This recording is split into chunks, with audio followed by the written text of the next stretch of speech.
সহযোগিতা করা, ট্রাফিকের দায়িত্বে আমাদের যে সমস্ত সম্মানিত আইন শৃঙ্খলায় সদস্যবৃন্দ আছেন তাদেরকে সহযোগিতার মাধ্যমে আমরা আমাদের আজকের এই ঐতিহাসিক বিশাল সমাবেশ, পল্টন মোড়ের এই সমাবেশ, গণভোট আদায়ের এই সমাবেশ আমরা শান্তিপূর্ণভাবে সফল করবো ইনশাআল্লাহ।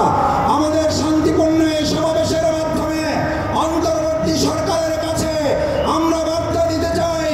নভেম্বর মাসের মধ্যেই